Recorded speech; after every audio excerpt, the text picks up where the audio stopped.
भयंकर बारिश के बीच एक बूढ़ा भेड़िया लकड़ियां जलाते हुए तेज आवाज में मंत्र पढ़े जा रहा था।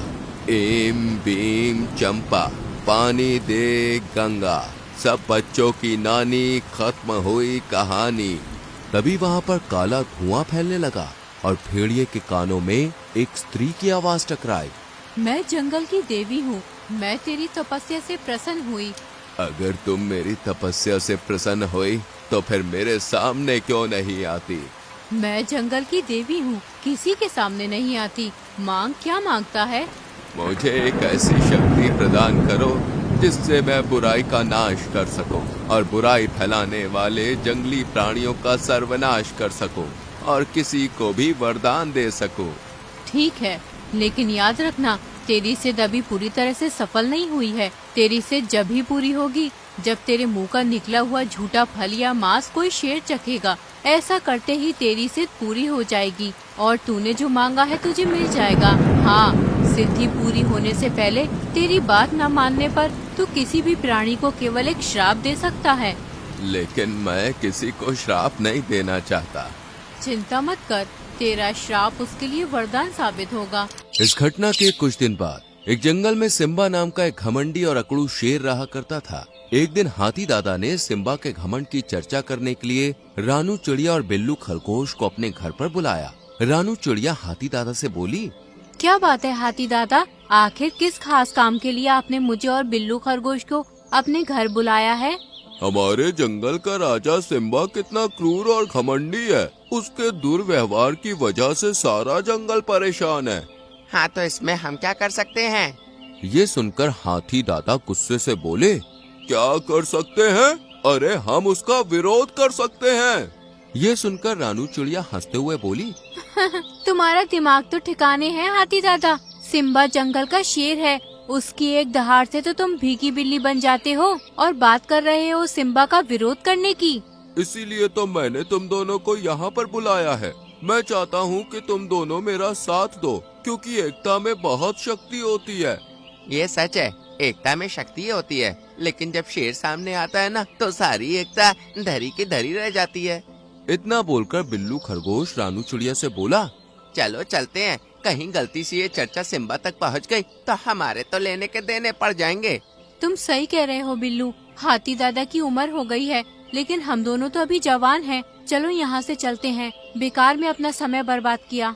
बिल्लू खरगोश और रानू चिड़िया वहाँ से चले गए। कुछ दूर जाकर बिल्लू खरगोश रानू चिड़िया से बोला, लगता है हाथी दादा बुढ़ापे में सठिया गया है।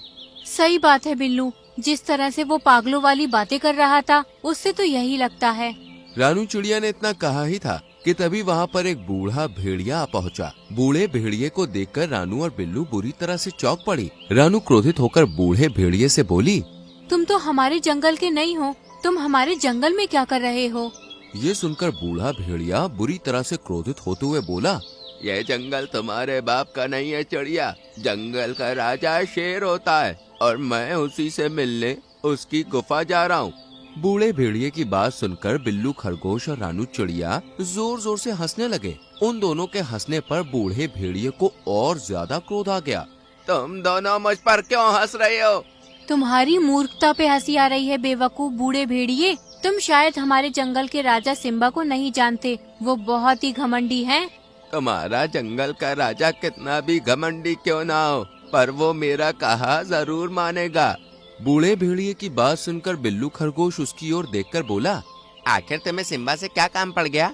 दरअसल मैंने एक सिद्धि प्राप्त की है और वो सिद्धि तभी सफल हो सकती है जब कोई शेर मेरे मुंह का निकला हुआ झूठा फल या मांस चख ले। और मुझे विश्वास है कि तुम्हारे जंगल का राजा सिम्बा मेरा झूठा जरूर चखेगा। इसके बदले वो मुझसे जो कुछ भी मांगेगा मैं उसे दे दूंगा। इतना कहकर बूढ़ा भेड़िया वहाँ से आगे बढ़ गया। उसके जाते ही रानू चिड़िया बिल्लू खरगोश से बोली, ये बूढ़ा भेड़िया जरूर मरेगा।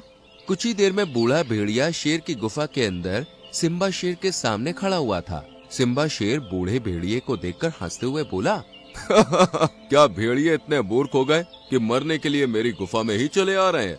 देखो, मैं कोई मामूली भेड़िया नहीं हूँ, बल्कि एक चमत्कारिक भेड़िया हूँ। मैंने एक सिद्धि प्राप्त की है, मगर वो सिद्धि तभी सफल होगी जब कोई शेर मेरे मुंह का निकला हुआ झूठा फल या मांस चख ले। तुम मेरे मुंह का निकला हुआ झूठा चख लो, उसके बदले तुम जो कुछ भी मुझसे वरदान मांगोगे मैं तुम्हें दे दूंगा।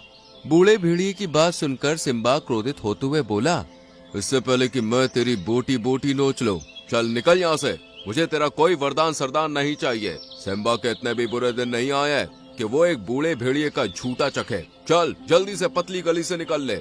ये सुनकर बूढ़ा भेड़िया बुरी तरह से क्रोधित होता हुआ बोला, तूने मेरा अपमान किया है सिम्बा, तुझे इसका खामियाजा भुगतना पड़ेगा। तुझे अपने शेर होने पर बहुत घमंड है ना, तो मैं तुझे श्राप देता हूँ कि मेरे जाते ही तू पक्षी में परिवर्तित हो जाएगा, और जब तक तू किसी शेर का झूठा नहीं चखेगा तब तक तू अपने असली रूप में नहीं आ सकेगा।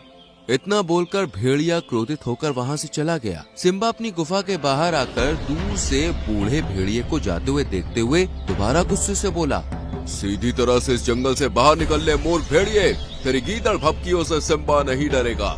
सिम्बा ने इतना कहा ही था कि तभी उसके पड़ोसी जंगल का राजा ब्रूनो नाम का शेर वहाँ पर आ पहुँचा और गुस्से में सिम्बा से बोला, ना जाने कब से तेरी घात लगाकर बैठा हूँ कि तू कब मुझे अकेला मिले और मैं तेरा काम तमाम कर दूं। आज मौका मिल ही गया। इतना कहकर ब्रूनो शेर ने सिम्बा शेर के ऊपर हमला करके उसको घायल कर दिया। अचानक सिम्बा रंग बिरंगी किरणों के साथ वहाँ से गायब हो गया। ये देखकर ब्रूनो शेर आश्चर्य से बोला, ये कैसे हुआ? ये तो गायब हो गया। चलो अच्छा है गायब हो गया। आज से मैं इस जंगल का राजा हूँ। कुछ ही देर में सारे जंगल में एक खबर आग की तरह फैल गई कि ब्रूनो शेर ने सिम्बा शेर को मार दिया है और सिम्बा शेर डर की वजह से गायब हो गया और जंगल का नया राजा ब्रूनो शेर है। कुछ दिनों के बाद ब्रूनो शेर जंगल में टहलने के लिए निकला। तभी उसकी नजर एक सुंदर हिरन पर पड़ी। ब्रूनो शेर सुंदर हिरन से बोला, क्या नाम है तुम्हारा सुंदर? मेरा नाम चंपक है। जंगल के नए महाराज, आपने बहुत अच्छा किया जो सिम्बा शेर को मार दिया। सिम्बा शेर बहुत ही अकड़ू और घमंडी था। देखो, ये सच है कि तुम्हारा पुराना राजा सिम्बा अकड़ू और घमंडी था, परंतु वो मेरी तरह क्रूर नहीं था। आप क्या कहना चाहते हैं महाराज? जानते हो, मैं सिम्बा को मारकर इस जंगल का राजा क्यों बना? क्योंकि मैं अपने जंगल के सारे जानवर को मारकर खा गया था और मेरे जंगल में कोई प्राणी बचा ही नहीं।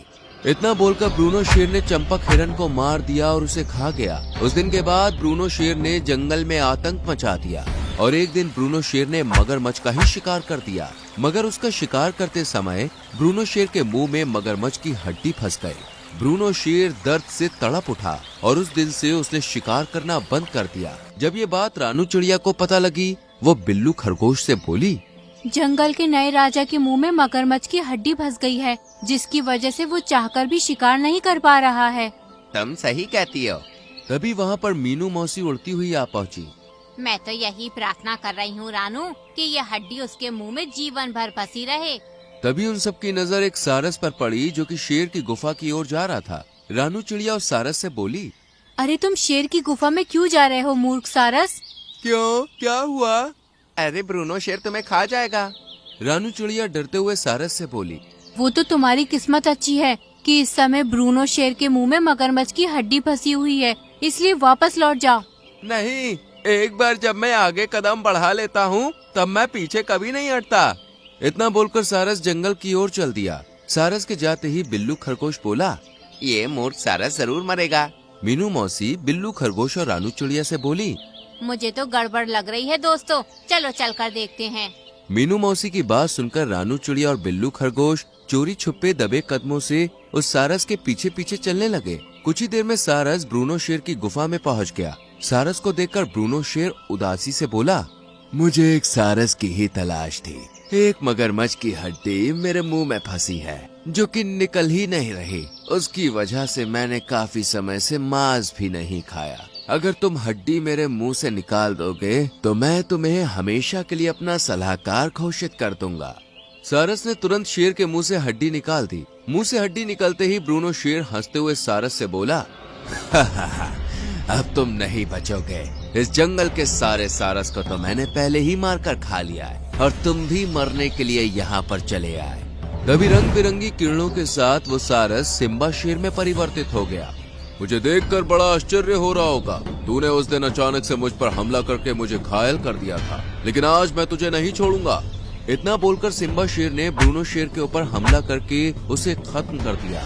तभी वहाँ पर रंग बिरंगी किरणों के साथ वही बूढ़ा भेड़िया प्रकट हो गया। सिम्बा शेर बूढ़े भेड़िए से बोला, मुझे क्षमा कर दो। जब ब्रूनो ने मुझ पर हमला किया तब मैंने स्वयं को दूसरे जंगल में अपने आप को एक सारस के रूप में पाया, और जब मुझे पता लगा कि ब्रूनो शेर मेरे जंगल के प्राणियों को मार कर खा रहा है तो मुझे बहुत ज्यादा अफसोस हुआ। लेकिन जब मुझे पता चला कि उसके मुंह में मगरमच्छ की हड्डी फंस गई है, मैं समझ गया कि यह आपका दिया हुआ श्राप था। आपने मुझे सारस के रूप में इसलिए परिवर्तित किया था कि मैं अपने ही दुश्मन के मुंह की झूठी हड्डी निकाल कर फेंकूं।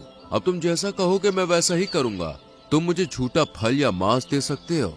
नहीं सिम्बा, ये कार्य दूसरे जंगल के शेर ने कर दिया है और मेरी सिद्धि पूरी हो चुकी है। मैंने तुम्हें अपमान करने की ये सजा दी थी, लेकिन अब मैंने तुम्हें क्षमा कर दिया है। इतना बोलकर बूढ़ा भेड़िया रंग बिरंगी किरणों के साथ वहाँ से गायब हो गया। मीनू मौसी, रानू चिड़िया और बिल्लू खरगोश की समझ में सारा माजरा आ चुका था। वो तीनों मुस्कुराती हुई चली गई और उस दिन के बाद सिम्बा शेर सुधर गया।